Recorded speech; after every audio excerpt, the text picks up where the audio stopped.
campus in particular, Jessica, actually serves pre-K through 8th grade students, and we're already seeing families drop off their kiddos, walk their kiddos with a warm welcome here from Band and Cheer. Also, super excited to have us joined now by EPISD Superintendent Diana Saavedra. Thank you so much for being here with us today. Thank you so much, and it's an honor. We're really excited about our school year. So EPISD is the biggest school district here in El Paso. What are some of the things that you're excited about this year?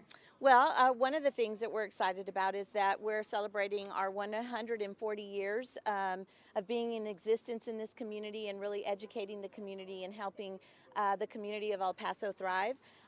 We're very excited about partnering and the commitment to the partnership with our families in our community. We launched our fiestas on Friday, symbolically to share with parents that we want them to be involved in the process.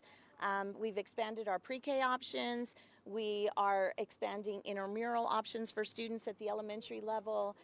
We're really focused on literacy and numeracy as we roll out a new curriculum. We've got extended day programming, just a lot of exciting things happening for us here in El Paso ISD as we launch the 23-24 school year. Sounds like it. Lots of exciting things happening. And, we can't deny it. It's been really hot outside. It's actually a beautiful morning, though, this morning to welcome these kiddos back to school.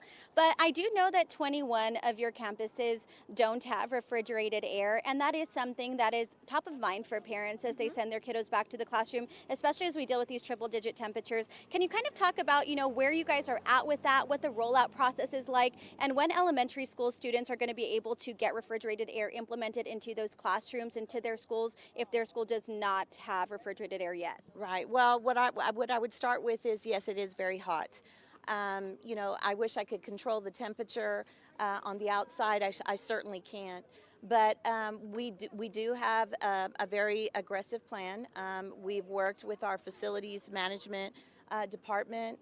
They've serviced all of the swamp coolers on those 21 campuses. They have started the systems much earlier and extended them throughout the day so that we have a larger lead time in terms of cooling the areas where students will be educated. We've also created a heat safety plan with a red, yellow, and green range. We've worked with our principals to make sure that they follow that based on the heat index. As we know today is a red heat index, so we've got protocols for principals to follow in terms of consumption of water for students, making sure that they're hydrated, and really creating the most comfortable environment that we can for our students.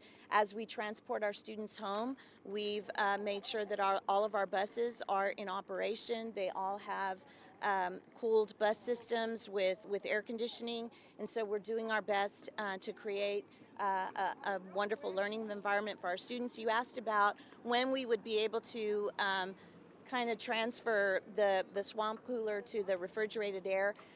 Well, we're working on a facilities master plan. Much of that may require us moving forward with a bond, but we're in the very early stages of planning what we might do to improve and modernize our facilities, including transferring or fixing our swamp coolers and making them refrigerated air. And what would you say is the ideal timeline for that? And is cost maybe a barrier? Because I know that can be very expensive. Well, the ideal timeline for that is unknown at this point.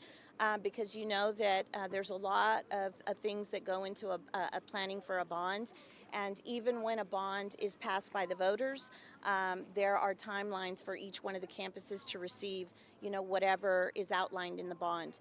What I can share with you is that we are making some air condition upgrades in this current school year with ESSER money. But many of those upgrades are specifically for high traffic areas, such as cafeterias, and gyms and multi-purpose rooms. And so we're working little by little, step by step, as I said, to modernize our facilities and create healthy learning spaces for all of our students. And being the woman who oversees, EPISD as a whole, which is an extremely large district, any advice you would like to give to parents who are maybe worried about sending their kiddos to school knowing that there is not refrigerated air in their classroom where they stay for hours on end? Right. Well, I would share that when we look and we're monitoring the temperature, there's probably about 2.5 hours of the day where the temperature rises to the highest level of heat before we start transporting kids home. So we're doing our very best to make the learning environment as comfortable as possible. It's safe for your students. We're ready to welcome them with smiling faces, and we're ready to deliver high quality instruction. Love that. If only it could stay this temperature, you guys, the entire day, because it feels beautiful out here. Like I said, we also got band and cheer here. Thank you so much, Diana, for spending time and talking with us today. They want to give you a quick performance, so let's go ahead and send it on over to them.